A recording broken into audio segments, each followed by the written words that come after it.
Samajwadi party फिर देना आपके पास। हाँ जी, देखिए ये जो आप सारी बातें कर रहे हैं, इन मुद्दों का धरातल से कोई लेना देना नहीं है। उस बच्चे की आंख में आंसू थे इन ड्रेपे, और ये कोई फैक्ट की डेटा की बात कर रहा है। आप दिल्ली एनसीआर में जितने भी मेन स्ट्रीम के जितने अखबार हैं, आप सुबह केवल डेथ का डेटा देख लीजिए, फांसी लगाने का डेटा देख लीजिए, 20 से 25 लोग फांसी लटक जाते हैं, फिर भी इससे बड़ा गंभीर मुद्दा है। देखिए सबसे बड़ी बात है एसआईआर जो है, मतदाता का मतदान का अधिकार लोकतंत्र की आत्मा है। सरकारें केवल इस बात से डरती हैं कि अगर आपने कोई गलत काम किया या ऐसी पॉलिसी आपने नहीं बनाई जो देश को आगे लेके नहीं गई, जो यूथ शिक्षा चिकित्सा रोजगार को आगे लेके नहीं गई, तो आम आदमी का जो डर है, आम आदमी के पास केवल इस मतदाता की और मत की ताकत है, और मतदाता से मत की ताकत भी छीन ली। मैं कहता हूं पूंजीवाद और जितना चरम पे है, जो एक तरफा यहाँ पे दाएं चल रही है और जितना यहाँ पर एक तरफ की बात करने में लोग तुझे, अगर यहाँ मत का अधिकार भी छिन गया तो देश में ऐसी विभीषिका आएगी जिसका अंदाजा व्यक्ति नहीं लगा सकता। लोकतंत्र को जिंदा रखना है, मैं कह रहा हूं लोकतंत्र को जिंदा रखना है। और दूसरी बात, ये 5 स्टार एसी की बात ना करें, भारत गांव में बसता है। ऐसी जगह कोई आदमी आधार, आप कह रहे सुप्रीम कोर्ट ने जब जाकर पीआईएल डली, जब उन्होंने आधार को उसमें स्वीकार करा, और ग्रामीण क्षेत्र स्थिति देखिए आप प्रतीक जी, ग्रामीण क्षेत्र में कोई वहां पर स्टैकिंग के लिए कोई हमारे लिए फैंसी वार्डरोब नहीं होते, किसी का आधार कहीं पर छुपा हो सकता है। और एक बात और सबसे बड़ी बात है, जो 2002 के बाद जो जिनकी शादी हुई है, जो दूसरे गांव में बहुएं बन के आई हैं, नई शादियां 2002 की शादी है, उनके मायके का डेटा फर्निश करना, और ऐसे लोगों में जहां शिक्षा का लेवल कम है, जहां डॉक्यूमेंट की फाइल नहीं बनती, जहां अपने घर में कच्चे मकान है, वो रोबे में जाकर अपने डॉक्यूमेंट रखते हैं। समय लगेगा, समय देना पड़ेगा, क्योंकि अगर मत का अधिकार चुन गया तो तानाशाही का चरम इस देश में आना बाकी है। बिहार में बाढ़ थी, बिहार में कागज बह गए थे, यही तर्क था। बिहार में कागज बह गए, बिहार में बाढ़ आ गई, बिहार का व्यक्ति जो है वो ज्यादा पढ़ा लिखा नहीं है, बिहार का व्यक्ति जो है दूसरी जगह काम करने जाता, ये सारे तर्क थे। एसआईआर जो है ये गलत है, इसके तर्क थे। आज उत्तर प्रदेश में तर्क है, वो थोड़े से बाढ़ नहीं है, यहाँ बाढ़ नहीं है, लेकिन है समय है यहाँ पे कि समय बढ़ा दिया। ऑफकोर्स अगर समय की बात है तो समय पे कंसीडर होना चाहिए, लेकिन ये बात, सवाल ये है समझने की प्रक्रिया। रुको यार, जब तुम ही इतने काबिल है तो तुम ही कर लेते आके, पहले 1 घंटा पहले बोल लेते आके यहाँ पे। नहीं, मेरा तो फर्ज है ही है, मुझे तो अपना फर्ज, तुम्हारा फर्ज है चुप रहो जब मैं बोलूं, है ना। तो सवाल ये है कि आखिर प्रक्रिया में और इस प्रक्रिया में आने में दिक्कत क्या है, और जब ये बात सही है, जब ये बात बोली जा रही है कि ये ठीक है, तो फिर इसका विपरीत क्या बात है। जी देखिए प्रतीक जी, केरल में जो है 9 दिसंबर को जो है लोकल बॉडी के इलेक्शन की वोटिंग का पहले फेज का दिन है, और 9 दिसंबर को ही जो है बीएलओ अपने वोटर लिस्ट की जो है वो सौंपेंगे। आप बताइए कहां से वहां पे निष्पक्ष चुनाव हो सकता है? एक वहां पे जो प्रत्याशी है, जो वहां पे बीएल है, वो कैसे अपना मूल्यांकन कर पाएंगे, किसका नाम है, किसका नाम कट गया? अब मुझे एक चीज बताइए, अब यहाँ पे जो है बड़ा एसआईआर पे कहा जा रहा है, एसआईआर पे जो बिहार में हुआ उसकी तो आप दुहाई बिल्कुल भी मत दीजिए। क्यों? क्योंकि बेलागंज की अगर आप बात करेंगे, वहां पे 15,000 लोगों का आपने नाम काट दिया, और जो वहां पे एनडीए के लोग जीते, तो ये लोग आए क्यों नहीं आगे? नहीं सुनो, और जो इंडिया 15, मैं आपसे सवाल पूछ रहा हूं कि अगर 15,000 लोगों का नाम कट गया तो इसमें 5 लोग क्यों नहीं आए? 15,000 में 5 लोग क्यों नहीं आए, कहां गए? ये सवाल पूछा जाएगा ना। ऑब्जेक्शन हम लोगों ने उठाया था, कांग्रेस पार्टी ने बकायदा प्रेस कॉन्फ्रेंस की, कहा कि 89 लाख हमने ऑब्जेक्शन रेज किए, ऑफिशियली जो है रिटर्न फॉर्मेट के तरीके से। आप जाएंगे, जिस दिन वोटिंग थी वहां पे सैकड़ों लोग आ रहे थे, वहां पे कह रहे थे कि हमारा नाम कट गया, हमारा नाम नहीं है, हम जो वोटिंग देने आए उससे पहले ही पता चला कि कोई और वोट डाल के चला गया। देखिए मैं दे रहा हूं, समाजवादी पार्टी के प्रवक्ता खड़े हैं सामने, और इनके साथ के जो लोग हैं इन्होंने बताया, जरा किसी एक का वोट काट के देख लीजिए, कोई आएगा तो सामने तो खड़ा होगा ना, वो ये कहेगा तो बोलेगा तो। ये तो बात बहुत महत्वपूर्ण है। जी मैं बीजेपी को देकर फिर इसके बाद देता हूं। भैया जी, समाजवादी के पार्टी के प्रवक्ता लाल टोपी लगा के लोग को भी टोपी बात समझ रहे हैं। ये कह रहे हैं कि अखिलेश यादव जी, और ये बार बार जो कहते हैं ना गांव की स्थिति, ये जनाब हमको और हमारे साथी पैनलिस्ट को और यहाँ की जनता को सोचते हैं डायरेक्ट अखिलेश यादव और राहुल गांधी की तरफ पैराशूट से उतर के आए। साहब हम भी गांव से आते हैं, और उस गांव से आते हैं जहां कांग्रेस के शासन काल में, गौर से सुनिएगा साहब, उस जिले से आता हूं जिसको देश में आकांक्षी जिला बोला जाता था, सबसे पिछड़े जिले झारखंड के गांव से आता हूं, जो कांग्रेस और विपक्ष के शासन साल में ट्रेन की सीटी नहीं सुनी थी हमने, हॉस्पिटल नहीं देखा था हमने,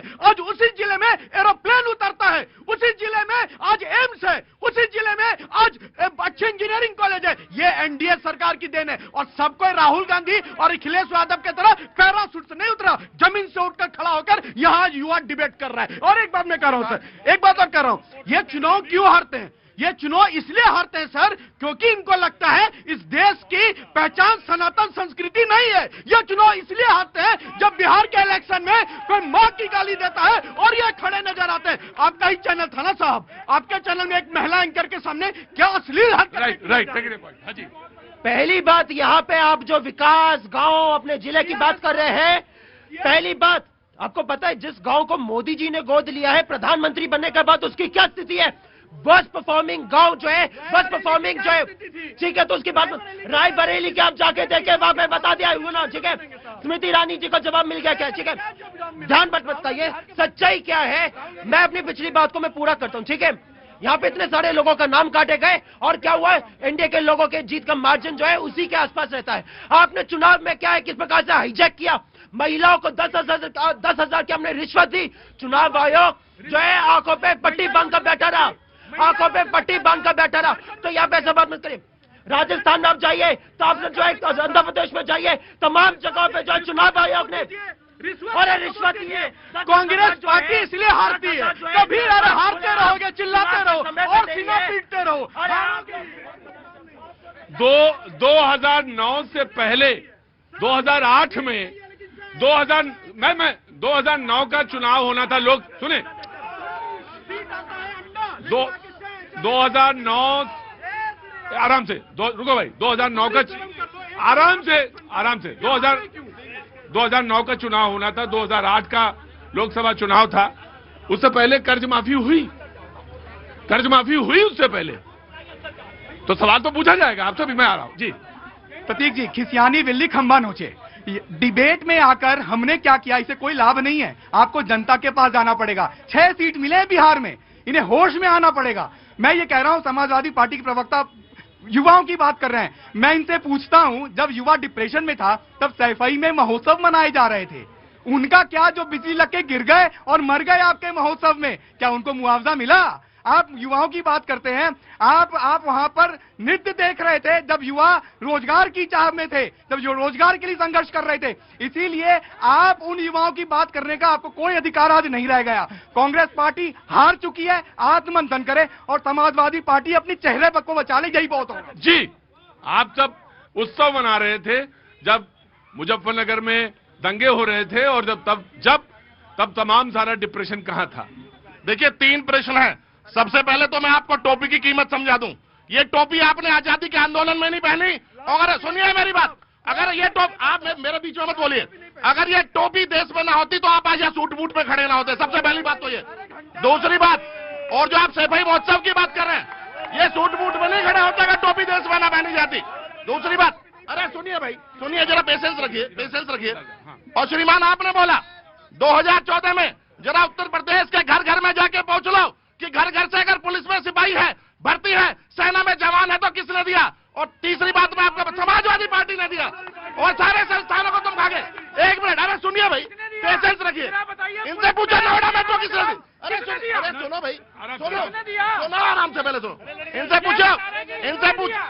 इनसे पूछिए डायल 100 किसने दिया? इनसे पूछिए 109 महीना हेल्पलाइन किसने दिया? इनसे पूछिए कि लखनऊ की मेट्रो किसने दी? इनसे पूछिए कानपुर की मेट्रो किसने दी? इनसे पूछिए एक्सप्रेस, अरे रुको भाई रुको, फर्जी बात। इनसे ये पूछिए कि लखनऊ एक्सप्रेसवे किसने दिया? उत्तर प्रदेश में एक्सप्रेसवे की नींव किसने डाली? इनसे पूछिए नोएडा की मेट्रो किसने दी? मुश्किल ये है जी। मुझसे यह भी पूछिए कि लड़कों से गलती हो जाती है, ये किसने कहा? मुझसे यह भी पूछिए कि अगर किसी बहन के साथ छेड़खानी हो रही है तो गलती हो जाती है बच्चों से। गलती बोली ना, गलती को डिफेंड तो नहीं किया, गलती है कोर्ट ने क्या गलती ये डिसाइड करेंगे। बिना कोर्ट के ये जाके बुलडोजर चलवाते हैं। देश में लोकतंत्र है। इन्हें गौर से देखिए, इन्हें पहचानिए, इस टोपी को देखिए, इन्हें पहचानिए। आज भी गलत नहीं कह रहे। पहली बात तो मैं देश की जनता को बताना चाहता हूं, ये लाल खूनी टोपी जो राम भक्तों पे गोली चलाई थी, उनसे हमें नहीं संस्कृति सत्ता मिली, हमें भगवा सनातन संस्कृति और संविधान की रंग मिली। मुजफ्फरनगर में दंगे का आरोपी कौन है? मुजफ्फरनगर में दंगे का आरोपी विधायक कौन है? समझा रहे थे भैया। भैया जी सवाल में बवाल किसने कराया? आराम से आदरणीय समाजवादी के प्रवक्ता महोदय, आपसे मैंने एक संस्कार सीखा और वो संस्कार ये सीखा कि मैं बीच में आपके नहीं बोलूंगा। वो शिक्षा देने के लिए धन्यवाद। ये शिक्षा आप लीजिए, अखिलेश यादव को भी सिखाइएगा। दूसरी बात मैं आपको बता रहा हूं, मैं ये कह रहे हैं कि हमने ये दिया, हमने वो दिया। मैं बताता हूं, उत्तर प्रदेश को अगर अपराधी की राज बनाया तो समाजवाद ने बनाया। ऊपर उत्तर प्रदेश को माफिया में तब्दील किया तो समाजवाद ने किया। उत्तर प्रदेश को अगर बेटी को उठा लो की राजनीति लाई तो समाजवादी ने लाई। उत्तर प्रदेश के अंदर जिस तरह से लोगों को सरेआम मार दिया जाता था, वो उत्तर प्रदेश को उत्तम प्रदेश बनाया तो योगी जी ने बनाया। और मैं बता रहा हूं, मेट्रो की नींव सब 2017 के बाद कई जगह एक्सटेंशन आई है। 2017 से पहले अगर आप इतना ही काम कर दिए थे प्रभु, तो भैया 17 हारे, 22 हारे और 27 भी हारेंगे। कहां से हराए? कहां से हराए? 24 विधानसभा था का? विधानसभा था का? इलेक्शन कमीशन ठीक था ना? देश में विधानसभा का चुनाव होता है। वोट चोरी नहीं ना हुआ था? वोट चोरी नहीं ना हुआ था? Right right right.